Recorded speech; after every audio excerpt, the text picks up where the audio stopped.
প্রিয় শিক্ষার্থীবৃন্দ, সকলকে নাচল কেএম স্কুলের পক্ষ থেকে স্বাগত জানাচ্ছি। আমি Mohammad Aminul Islam.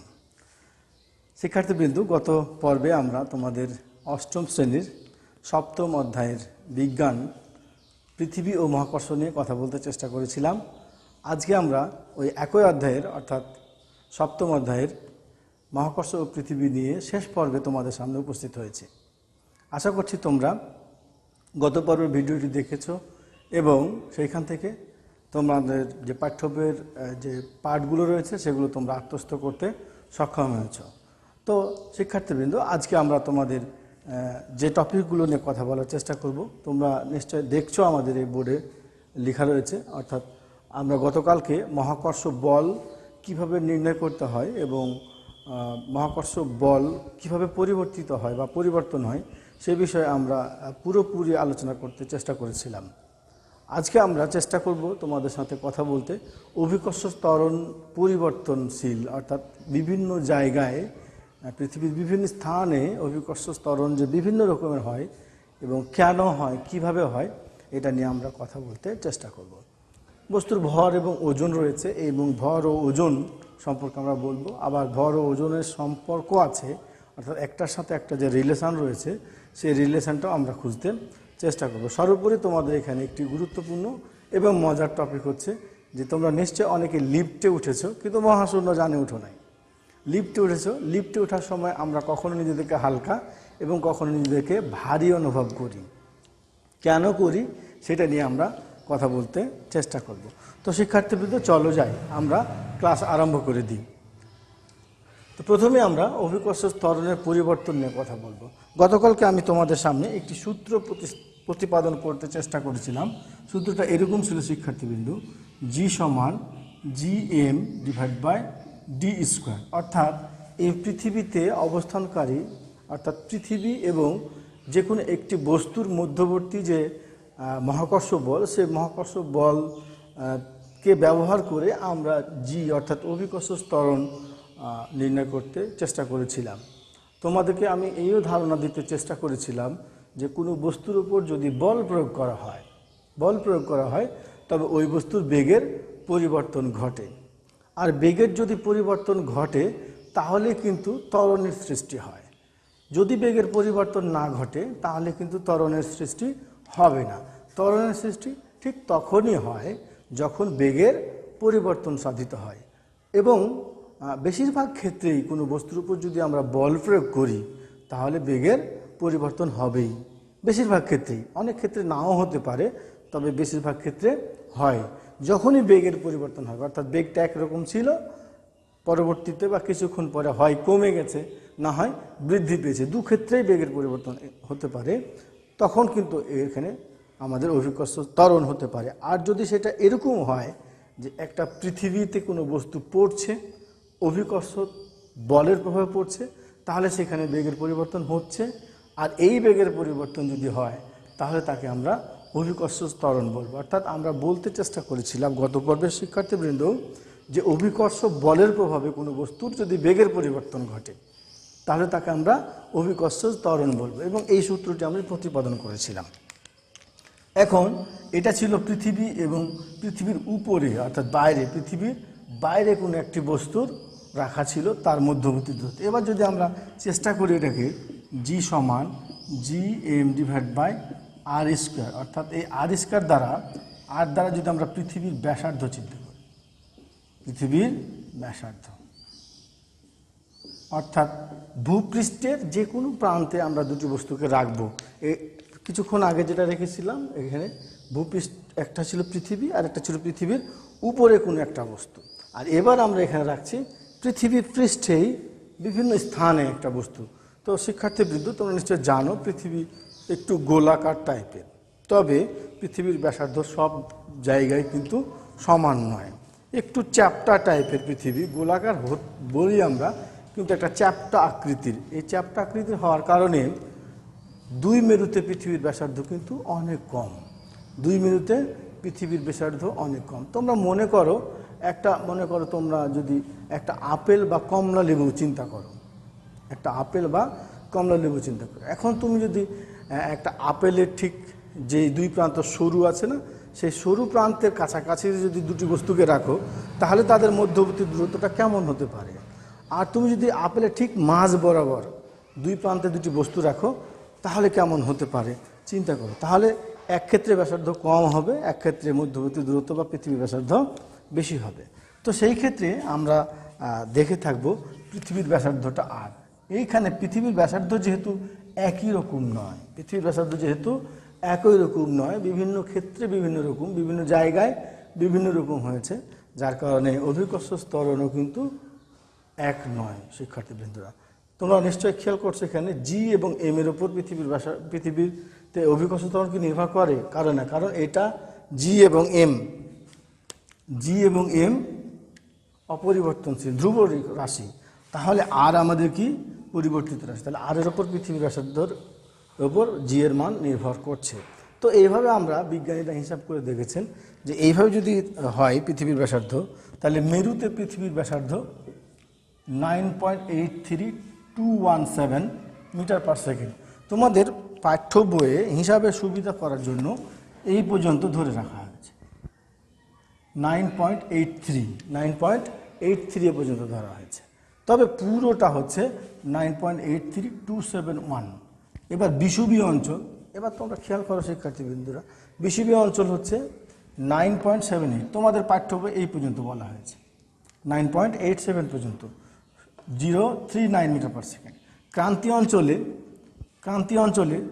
9.78918 metre per second, যেটা আদর্শ মান, অর্থাৎ আমরা হিসাব করি যেটা যে, অর্থাৎ আমরা পৃথিবীতে যেটাকে স্ট্যান্ডার্ড অভিকর্ষ ত্বরণ চিন্তা করি সেটা হচ্ছে 9.80, পুরোটা হচ্ছে 665 মিটার পার সেকেন্ড। অনেক সময় হিসেবের সুবিধার জন্য আমরা হিসেবের সুবিধা হবে যাতে করে তখন আমরা সুবিধার জন্য ধরে নিই জি সমান 9.80 মিটার পার সেকেন্ড স্কোয়ার। তো শিক্ষার্থীবৃন্দ এটার অর্থ আছে কিন্তু, অর্থাৎ জি সমান 9.8 মিটার পার সেকেন্ড স্কোয়ার বলতে কি বুঝো, এটা কিন্তু আমাদের অনেক সময় পরীক্ষাতে আসে শিক্ষার্থীবৃন্দ। এটার অর্থ হচ্ছে যে প্রতি সেকেন্ডে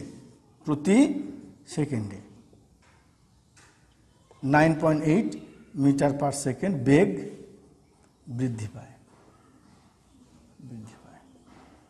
অর্থাৎ এই পরিমাণ বেগটা বৃদ্ধি পায়। অভিকর্ষ ত্বরণের অর্থ হচ্ছে যে যদি কোনো একটা বস্তুকে মুক্তভাবে পড়তে দেওয়া হয়, যেহেতু অভিকর্ষ বলছি শিক্ষার্থীবৃন্দ, তাহলে অভিকর্ষ কার সাথে? পৃথিবী এবং অন্য কোনো বস্তুর সাথে, তাহলে বস্তুটাকে পৃথিবীতে পড়তে দিতে হবে, আকর্ষণ করতে দিতে হবে। তাহলে অভিকর্ষ ত্বরণ 9.8 বলতে বোঝানো হয় যে ভূপৃষ্ঠে যদি কোনো বস্তু মুক্তভাবে পড়ে, বাধাহীন অবস্থায় পড়ে, তাহলে প্রতি সেকেন্ডে তার বেগটা 9.8 মিটার পার সেকেন্ড হারে বৃদ্ধি পেতে থাকে। প্রত্যেক সেকেন্ডে, প্রথম সেকেন্ডে একরকম হবে তো দ্বিতীয় সেকেন্ডে আর একরকম হবে।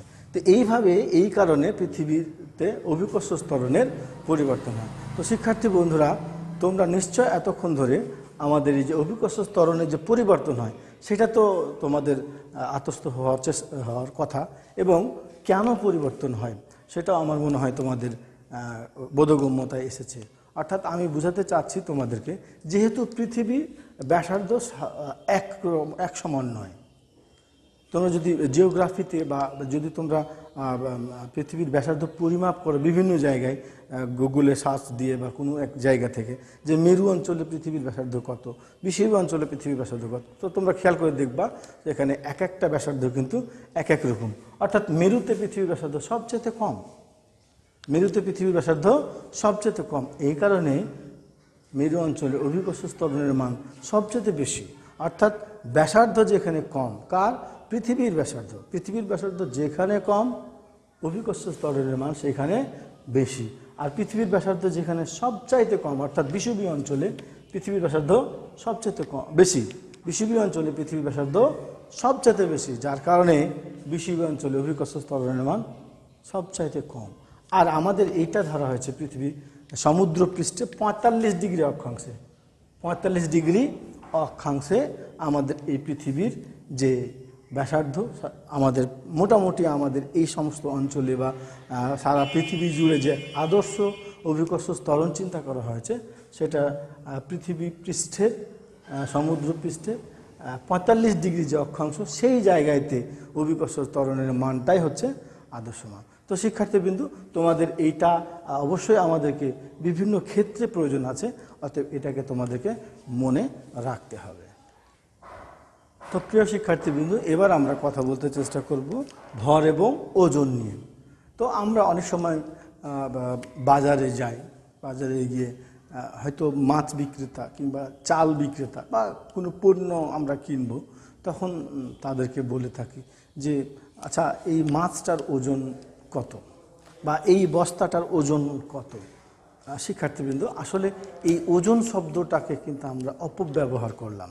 অর্থাৎ এই ক্ষেত্রে কিন্তু আমরা মাছের ওজন জানতে চাইনি, আমরা কিন্তু বস্তার ওজন জানতে চাইনি। কিন্তু যেহেতু বিষয়টা আমাদের সমাজে প্রচলিত, যার কারণে আমরা এটা প্রায় বলে থাকি। তোমরা কিছুক্ষণের মধ্যেই বুঝতে পারবে যে আসলে আমরা যে কথাটা বলতে চাইলাম, যে এই ক্ষেত্রে আমরা ওজন শব্দটির অপব্যবহার করেছি, আসলেই করেছি কি না কিছুক্ষণের মধ্যেই তোমরা সেটা বুঝতে পারবে। তো এবার আমরা ভর নিয়ে কথা বলি। ভর হচ্ছে একটি বস্তুর মধ্যে অনেকগুলো পদার্থ রয়েছে। যেমন আমি একটা বস্তু, আমার হাতে কলম রয়েছে, এটা একটা বস্তু, পৃথিবীর অনেক বস্তু রয়েছে। এই বস্তুগুলো অসংখ্য পদার্থ দ্বারা তৈরি, এই বস্তুগুলো অসংখ্য পদার্থ দ্বারা তৈরি। শিক্ষার্থীবৃন্দ, তাহলে এই অসংখ্য পদার্থের সামগ্রিক যে বা যোগফল বা ভরগুলোকে যদি আমরা একত্র করি, সবগুলো পদার্থের ভরগুলোকে যদি আমরা একত্র করি, তাহলে সেটাকে আমরা তার ভর বলবো। অর্থাৎ আমার মাঝে যা কিছু রয়েছে সবগুলোর ভরকে একত্রে আমার ভর বলা হয়ে থাকে। অর্থাৎ আমার মাঝে অনেক ধরনের পদার্থ রয়েছে, এই পদার্থগুলোর টোটালি যে যোগফল, সেই যোগফলটাকে আমরা ভর বলে থাকি। আর ভর হচ্ছে যে কোনো বস্তুর একটি মৌলিক ধর্ম। বিষয়টা হচ্ছে যে আমরা অনেক সময় মৌলিক শব্দটা কিন্তু অনেক ক্ষেত্রে ব্যবহার করি। মৌলিক মানে হচ্ছে অবশ্যই তা থাকবে। মৌলিক মানে যেমন আমাদের জীবনে মৌলিক চাহিদা রয়েছে। মৌলিক চাহিদা বলতে যেমন আমরা খাবারের চাহিদা, যেমন আমাদের চিকিৎসা, যেমন শিক্ষা, এই যে অনেকগুলো মৌলিক চাহিদা রয়েছে আমাদের, 5টি, কখনো কখনো কেউ 6টি বলছে। তো এই চাহিদাগুলো আমাদের অবশ্যই প্রয়োজনীয়। অর্থাৎ এগুলো না হলে আমরা কিন্তু সুস্থ থাকতে পারবো না বা ভালো থাকতে পারবো না। ঠিক ভর হচ্ছে একটি পদার্থের বা বস্তুর মৌলিক একটি বৈশিষ্ট্য, অর্থাৎ এটা থাকবেই। একে আমরা অনেক সময় প্রকাশের জন্য এম বর্ণটি ব্যবহার করে থাকি।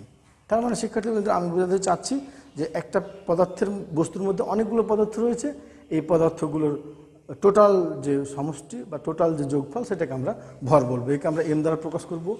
এর একক, ভরের একক আছে, ভরের একক হচ্ছে কিলোগ্রাম। কিলোগ্রাম, ভরের একক হচ্ছে কিলোগ্রাম। তো আমরা যদি পৃথিবীর যে কোনো প্রান্তে যাই, আমি ধরো চাঁদে চলে গেছি, আমি ধরো মহাশূন্য জানে গেছি, বা তুমি হয়তো একটা রকেটে উঠেছো, সেইখানে তোমার ভরের কোনো পরিবর্তন হবে না। এখন প্রশ্ন হচ্ছে কেন পরিবর্তন হবে না? কেন পরিবর্তন হবে? তোমার মধ্যে যে পদার্থগুলো রয়েছে শিক্ষার্থী বন্ধুরা, তাহলে তুমি যখন মহাশূন্য জানে যাবে, তখন কি তোমার কোনো পদার্থ রেখে যাবে? বা তোমার কোনো পদার্থে কি কোনো পরিবর্তন হবে যে এটা অনেক ভারী ছিল, এটা অনেক হালকা হয়ে গেছে, বা এটা তুমি রেখে একটা অঙ্গ রেখে চলে গেলে, মাথাটা কেটে রেখে চলে যাচ্ছ বা হাতটা কেটে রেখে চলে যাচ্ছ, এটা কি তুমি করতে পারবে? যেহেতু এটা তুমি করতে পারবে না, তোমার কোনো পদার্থ তুমি রেখে যেতে পারবে না, যার কারণে আমাদের ভরের কোনো পরিবর্তন হবে না। অর্থাৎ তুমি পৃথিবীর যে প্রান্তেই যাও না কেন, পৃথিবী থেকে যত উচ্চতাতেই যাও না কেন, পৃথিবী থেকে যত গভীরে যাও না কেন, সব ক্ষেত্রেই তোমার ভরের কোনো পরিবর্তন আসবে না। কারণ তোমার মধ্যে যে পদার্থ রয়েছে তার কোনো পরিবর্তন আসছে না, বিধায় ভরের কোনো পরিবর্তন হবে না। এবার আমরা জানতে চেষ্টা করব ওজন সম্পর্কে। ওজন সম্পর্কে, ওজন হচ্ছে, তুমি খেয়াল করে দেখো শিক্ষার্থী বন্ধু, তুমি যদি ছাদের উপর থেকে লাফ দাও, তাহলে তুমি কোন দিকে যাবে? নিচের দিকে যাবে। তার মানে পৃথিবী তোমাকে টানছে, পৃথিবী তোমাকে টানছে, আকর্ষণ করছে। এই আকর্ষণটা ছিল অভিকর্ষ, এই আকর্ষণ ছিল অভিকর্ষ। তাহলে যে এই অভিকর্ষ যে বলটা, যে বল দ্বারা বা যে শক্তি দ্বারা পৃথিবী তোমাকে আকর্ষণ করছে, সেটাই হচ্ছে ওজন, সেটা হচ্ছে ওজন। অর্থাৎ ওজনকে আমরা ডাব্লু দ্বারা প্রকাশ করে থাকি, ওজনকে আমরা ডাব্লু দ্বারা প্রকাশ করি। ডাব্লু সমান কিন্তু mg, অর্থাৎ ভর গুণিত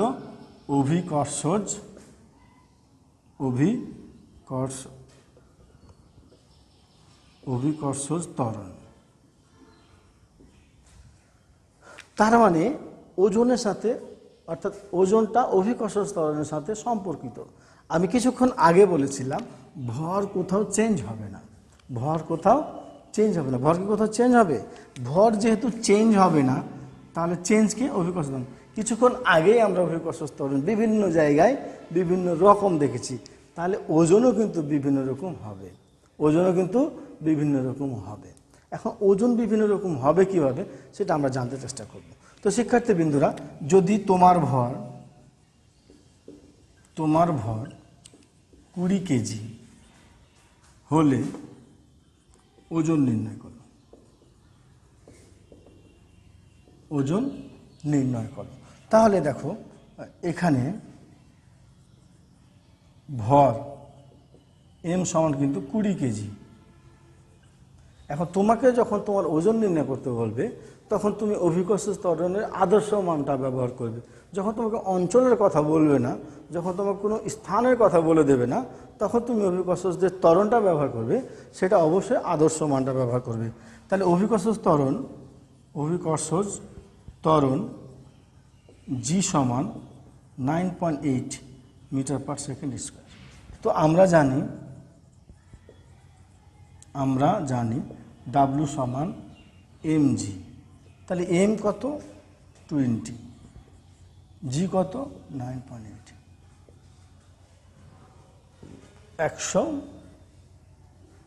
198 দুগুণ আমরা হিসাব করে নিই, 196। অতএব W সমান 196 নিউটন। তো শিক্ষার্থীবৃন্দ, তোমরা খেয়াল করে দেখো, ভরের একক ছিল কিলোগ্রাম আর ওজনের একক হচ্ছে নিউটন। এবার আমি কিছুক্ষণ আগে যে বলেছিলাম যে তোমরা বাজারে গিয়ে অনেক সময় বলো মাছটার ওজন কত, এবার তুমি বলো আমি বলেছিলাম যে এই শব্দটি তুমি অপব্যবহার করেছো, এখন তুমি বলো অপব্যবহার করেছো কিনা। তোমার মনে কি প্রশ্ন জেগেছে শিক্ষার্থীবৃন্দ যে আমি অপব্যবহার করেছি? হ্যাঁ, নিশ্চয় তুমি এটার অপব্যবহার করেছো। এখন আমরা বলি সচরাচর, কেন বলি? যেহেতু আমাদের সমাজে একটি প্রচলিত শব্দ, যার কারণে আমরা বলে থাকি। তাহলে আজ থেকে আমরা এই ভর এবং ওজনের যে তারতম্যটা নিশ্চয় রেখেই আমরা চলাফেরা করতে চেষ্টা করব। এবার আমরা খেয়াল করব যে আরেকটি অঙ্ক করতে চাই আমরা তোমাদের সামনে। একটি বস্তুর ওজন 98 নিউটন হলে ভর কত? এখানে ওজনকে কি দ্বারা প্রকাশ করি? ডাব্লিউ সমান 98 নিউটন। অভিকর্ষজ ত্বরণ আমাদের দেওয়া থাকুক অথবা নাই থাকুক, জি সমান কত? 9.8 মিটার পার সেকেন্ড স্কোয়ার। তো আমরা কি জানি? সূত্রটা কিন্তু আমরা জানি শিক্ষার্থী বন্ধুরা। সূত্রটা হচ্ছে ডাব্লিউ সমান mg।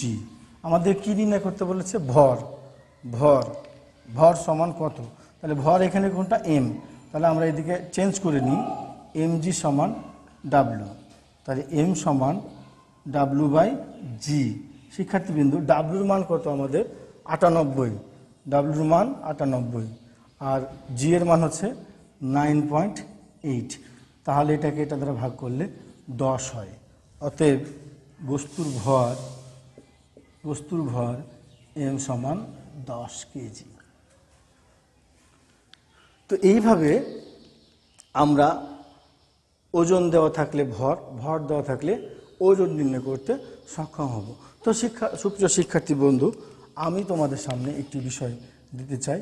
যদি কোনো বস্তুর ভর m সমান 500 কেজি আর জি সমান 9.80 মিটার পার সেকেন্ড স্কোয়ার হয়, তবে ডাব্লিউ সমান কত? তোমরা এটা করে দেখো, আর কিছুক্ষণ পর এর উত্তরটা আমার সাথে শেয়ার করো। আমি তোমাদের সাথে বিষয়টা সঠিক হয়েছে কিনা সেটা নিয়ে একটু আলাপ করে নিতে চাইব। তো তো শিক্ষার্থীবৃন্দ, এবার আমরা তোমাদের সামনে যে টপিকটি নিয়ে কথা বলতে চেষ্টা করব সেটা হলো পৃথিবীর বিভিন্ন স্থানে অভিকর্ষজ ত্বরণ ও বস্তুর ওজন। তো শিক্ষার্থীবৃন্দ, তোমরা খেয়াল করে দেখো, আমরা বোর্ডে কয়েকটি টপিক লিখেছি।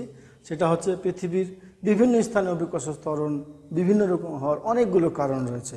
তার মধ্যে প্রথম কারণটি হচ্ছে ভূপৃষ্ঠের বিভিন্ন স্থানে, অর্থাৎ ভূপৃষ্ঠের বিভিন্ন স্থানে বিভিন্ন রকম হবে। তার মধ্যে একটা রয়েছে, প্রথম অংশটা হচ্ছে পৃথিবীর আকৃতির জন্য।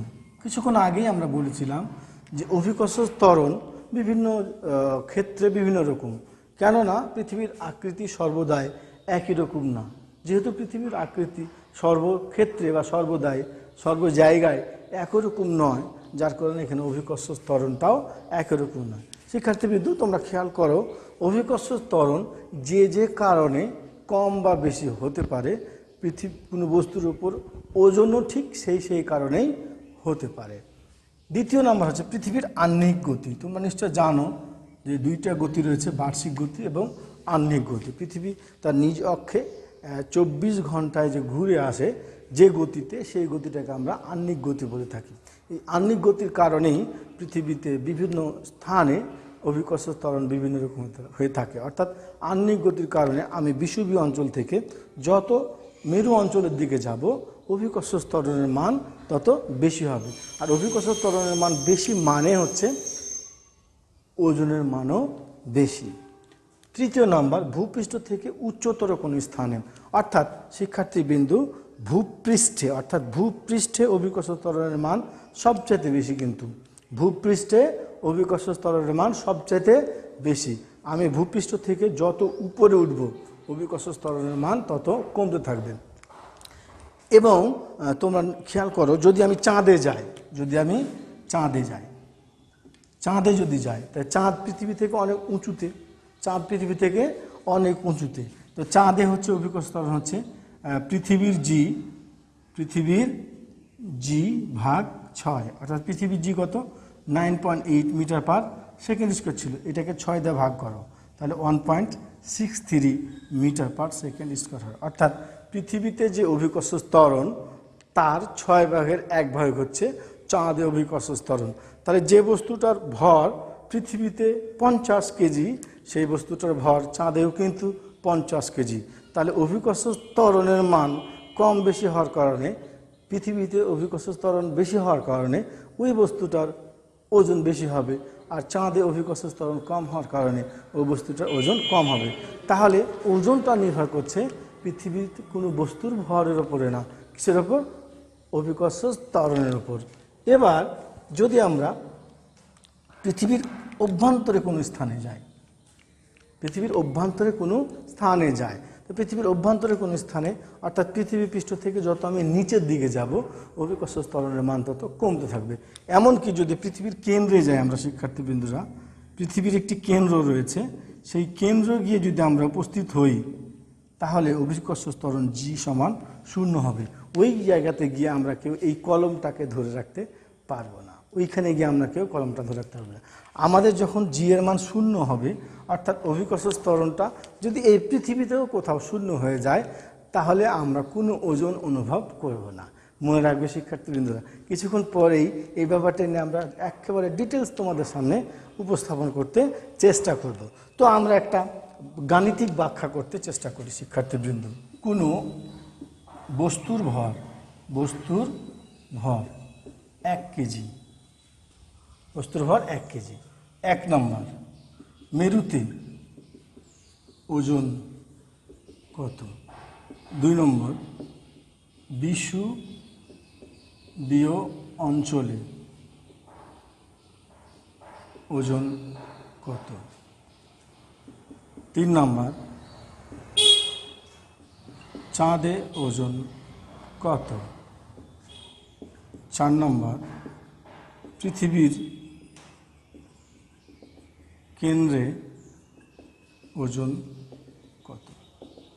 তো শিক্ষার্থীবৃন্দ, আমরা তোমাদের সাথে 4টি বিষয় নিয়ে কথা বলবো। মেরুতে এম কত ছিল? 1 কেজি। জি কত ছিল? 9.83 মিটার পার সেকেন্ড স্কোয়ার। মেরুতে, এটা ছিল কোথায়? মেরুতে। তাহলে ডাব্লু সমান কত হবে এম জি, এম হচ্ছে 1, 9.83 সমান 9.83, অর্থাৎ ডাব্লু সমান 9.83 নিউটন। শিক্ষার্থী বন্ধুরা, আমরা মেরুতে তার ওজন নির্ণয় করতে চেষ্টা করেছি। এবার বিষুবীয় অঞ্চলে যদি আমরা করি, বিষুবীয় অঞ্চলে এম সমান কত 1 কেজি, জি সমান কত 9.78 মিটার পার সেকেন্ড স্কোয়ার। তো ডাব্লু সমান আমরা জানি এম জি, এম হচ্ছে 1, 9.78, তাহলে 9.78, অতএব ডাব্লু সমান 9.78 নিউটন। এবার যদি আমরা চাঁদে করে শিক্ষার্থী বন্ধুরা, চাঁদে এম সমান 1 কেজি। তোমরা খেয়াল করো, মেরুতেও ওজন যত, ভর যত, চাঁদেও ভর তত, বিষুবীয় অঞ্চলেও ভর তত। আমরা কিন্তু ভরের কোনো তারতম্য কোথাও দেখতে পাবো না। তো জি কত 1.63 মিটার পার সেকেন্ড স্কোয়ার, অর্থাৎ 6 ভাগের 1 ভাগ। পৃথিবীর অভিকর্ষ ত্বরণ যা, চাঁদের অভিকর্ষ ত্বরণ 6 ভাগের 1 ভাগ। তাহলে ডাব্লু সমান কত এম জি। তাহলে আমরা কি বলতে পারি, এম হলো 1.63 সমান 1.63 নিউটন। এবার যদি পৃথিবীর কেন্দ্রে করি শিক্ষার্থীবৃন্দু, পৃথিবীর কেন্দ্রে করি, তাহলে এম সমান কত 1 কেজি, জি সমান কত 0, তো ডাব্লু সমান কত এম জি।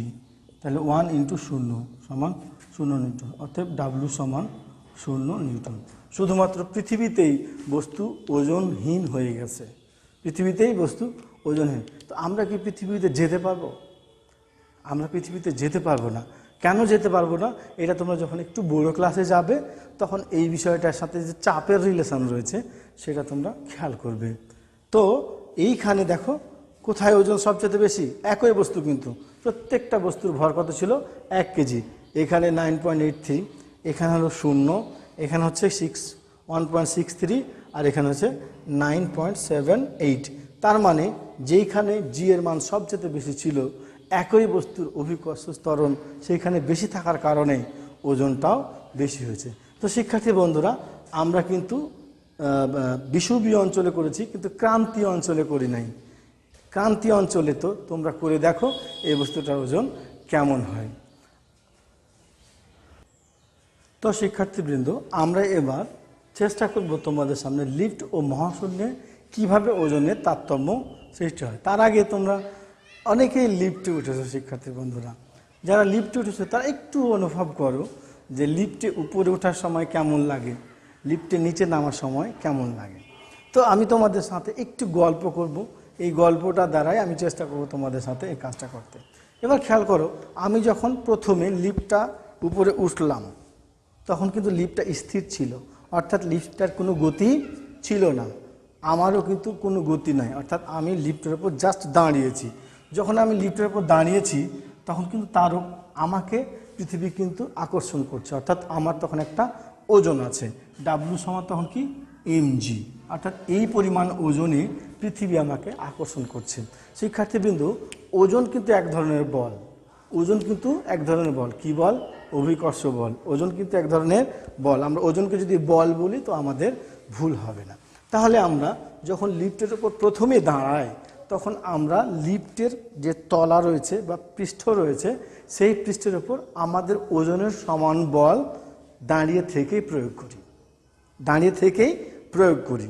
এবার লিফটও কিন্তু আমাদের উপরে ঠিক আমি যে পরিমাণ বল প্রয়োগ করি আমার উপরেও ঠিক সেই পরিমাণ বিপরীত বল প্রয়োগ করে। অর্থাৎ আমার বলটা যদি নিম্নমুখী হয় তাহলে লিফট আমার উপরে ঠিক সমপরিমাণ উল্টা বলটা প্রয়োগ করে।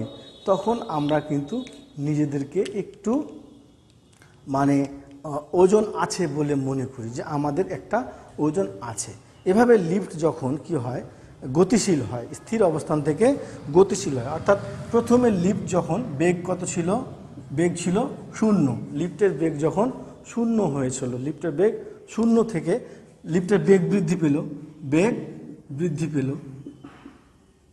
তাহলে লিফটের বেগ যদি বৃদ্ধি পায় তাহলে একটা ত্বরণ সৃষ্টি হবে। সেই ত্বরণটাকে আমরা এ দ্বারা প্রকাশ করতে পারি, অ্যাক্সেলারেশন অর্থাৎ এ দ্বারা প্রকাশ করব, অর্থাৎ এটা সাধারণ ত্বরণ। আর আমাদেরকে তো জি তার নিজের দিকে আকর্ষণ করছেই। তখন লিফট যখন স্থির অবস্থান থেকে উপরের দিকে উঠে তখন আমাদের যে ওজনটা, সেই ওজনটা একটু কিছুটা হলেও বেশি হয়ে যায়। আমরা প্রথমে যে বলটা প্রয়োগ করেছিলাম তার থেকে ওজনটা এখন বেশি হয়ে গেছে। কীরকম? ওই যে পরিমাণ ত্বরণ তৈরি হয়েছে সে তা আর আগের যে জি ছিল ত্বরণের পরিমাণটা জি এবং সাধারণ ত্বরণ মিলে বেশি পরিমাণ হয়ে গেছে। তখন আমি ওই লিফটের উপর আমার স্বাভাবিক ওজনের চাইতে বেশি পরিমাণে বল প্রয়োগ করছি।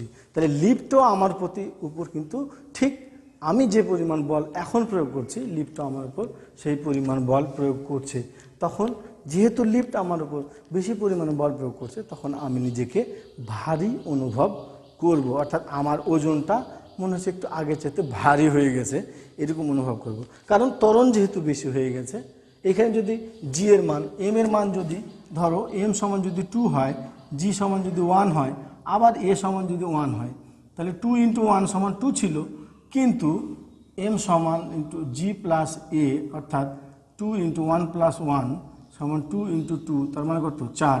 তাহলে আগে আমি বল প্রয়োগ করেছিলাম 2, আর এখন আমি বল প্রয়োগ করছি 4 নিউটন। তাহলে আমি নিজেকে কি ওজন আছে বলে অনুভব করব। এভাবে আমি যখন উপরে উঠব তখন আমাকে ভারী মনে হবে। এই কারণটা হচ্ছে এইটা। যদি আমার কাছে প্রশ্ন হয় যে লিফটে যখন আমি উপরে উঠব তখন আমাকে ভারী মনে হয় কেন, তাহলে আর এটা উত্তর দিতে পারি আমরা। এবার যখন লিফট নিচের দিকে নামবে, লিফট যখন নিচের দিকে নামবে তখন তারও তৈরি হবে, তখন তার একটি ত্বরণ তৈরি হবে। এবার আমাদের অভিকর্ষ ত্বরণ থেকে লিফটের ত্বরণটা বাদ যাবে, তার মানে ত্বরণটা কমে গেল। ত্বরণটা যখন কমে যাবে তখন কিন্তু আমাদের স্বাভাবিক ওজনের চাইতে এখন ওজনটা কমে যাবে। এই ক্ষেত্রে আমরা নিজেদেরকে একটু হালকা অনুভব করব, অর্থাৎ যখন আমরা লিফট থেকে নিচের দিকে নামবো তখন আমাদের নিজেদেরকে কি একটু হালকা মনে হবে। কেন হালকা? যেহেতু অভিকর্ষ ত্বরণ থেকে সাধারণ ত্বরণ কমে যাচ্ছে, অর্থাৎ টোটালি ত্বরণের মানটা কমে যাচ্ছে। ত্বরণের মান যদি কমে যায় তাহলে ওজনও কমে যাবে, তখন আমরা নিজেদেরকে একটু হলেও হালকা মনে করব। এভাবে লিফট নামতে নামতে যদি সমবেগে নামে, অর্থাৎ লিফটে যদি এ এবং জি কি হয়? সমান হয়ে যায়। এ এবং জি যদি সমান হয়ে যায় তখন আমাদের ওজনটা ডাব্লিউ সমান কত হবে? এম। তাহলে জি মাইনাস জি সমান এম ইন্টু 0, তখন আমরা 0। এই ক্ষেত্রেই কেবলমাত্র আমরা নিজেদেরকে ওজনহীন মনে করব যখন লিফট কী করবে? নিচের দিকে নামবে। লিফট যখন নিচের দিকে নামবে তখন যদি সাধারণ ত্বরণ এবং অভিকর্ষ ত্বরণ সমান হয়ে যায়, সেই ক্ষেত্রে আমরা নিজেদেরকে ওজনহীন মনে করব। শিক্ষার্থী বন্ধুরা, আসলে আমরা কিন্তু ওজনহীন হওয়াটা আমাদের জন্য খুবই টাফ। এটা জাস্ট একটি অনুভব, এটা আমরা জাস্ট অনুভব করব যে আমরা ওজনহীন হতে পারি। তো শিক্ষার্থী বন্ধুরা, তোমরা নিশ্চয় লিফটে উঠেছো এবং তোমরা খেয়াল করে দেখেছো যে লিফটে এই 3 ধরনের ঘটনা ঘটে। তো শিক্ষার্থী বন্ধুরা, এবার আমরা মহাশূন্যযানে যাব। বাংলাদেশ একটি মহাশূন্যযান আবিষ্কার করবে এবং এই মহাশূন্যযানে আমরা উঠবো, এই প্রত্যাশা রেখে আজকের আলোচনা করছি। তো শিক্ষার্থীবৃন্দ, এবার মহাশূন্যে আমাদের ওজনের তারতম্য হয় কিভাবে? তোমরা নিশ্চয় জানো মহাশূন্যযান কোনো একটি জায়গাকে কেন্দ্র করে ঘুরে বৃত্তাকার পথে ঘুরে না, এরকম বৃত্তাকার পথে ঘুরে। এখন যদি চাঁদকে কেন্দ্র করে ঘুরে, আমরা অনেক সময় মহাশূন্যযান চাঁদে পাঠাই, তো চাঁদে পাঠালে তো চাঁদের জি আছে 1.63 মিটার/সেকেন্ড²। তাহলে যেখানে জি আছে সেখানে তো শূন্য হতে পারে না। ওজনের তারতম্য হতে পারে কিন্তু শূন্য হতে পারে না, সেখানে আমরা ওজনহীন হতে পারি না। কিন্তু যখন বৃত্তাকার পথে ঘুরি আর লিফট যখন মুক্তভাবে পড়ে, দুটো কিন্তু একই জিনিস। লিফট যদি মুক্তভাবে পড়ে তাহলে সে সর্বোচ্চ গতিবেগ অর্জন করে এবং তার অভিকর্ষ ত্বরণটা সাধারণ ত্বরণটা সমান হয়ে যায়। তেমনি যদি আমাদের মহাশূন্যযান বৃত্তাকার কক্ষপথে ঘুরে তাহলে তার সর্বোচ্চ গতিবেগ অর্জন করে এবং অভিকর্ষ ত্বরণ এবং সাধারণ ত্বরণ শূন্য হয়ে যায়। তখনই আমরা নিজেদেরকে ওজনহীন মনে করব। অর্থাৎ যদি আমি এইরকম ক্ষেত্রে মহাশূন্যযানের ভিতরে আমি পানির বোতল খুলে দিই, তাহলে ওই পানি কিন্তু পড়বে না শিক্ষার্থী। আমি যদি শূন্যে ভাসতে চেষ্টা করি আমাকে কিন্তু পৃথিবী আকর্ষণ করবে না।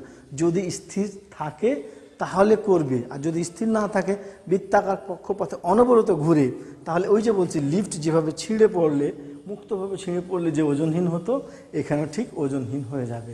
তাহলে আমাদেরকে মহাশূন্য জানে যদি আমরা নিজেদেরকে ওজনহীন অনুভব করতে চাই, তাহলে মহাশূন্য যানটাকে একটু গতিশীল থাকতে হবে।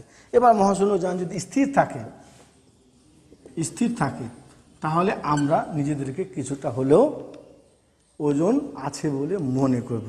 তো শিক্ষার্থীবৃন্দ, আমরা চেষ্টা করেছি তোমাদের সামনে মহাশূন্য এবং লিফটে ওজনের তারতম্য এবং কখন আমরা নিজেদেরকে কিভাবে ওজনহীন অনুভব করব এটা জানাতে।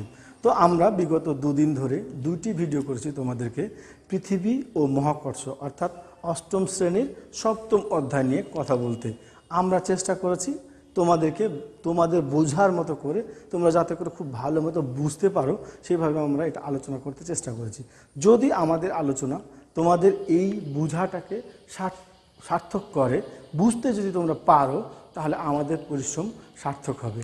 আর আমাদের এই ভিডিও যদি তোমাদের ভালো লাগে, তাহলে আমাদের চ্যানেল নাচল কেএম স্কুলকে সাবস্ক্রাইব করো, শেয়ার করো এবং তোমার অন্যান্য বন্ধুদেরকে এইগুলো জানতে সাহায্য করো।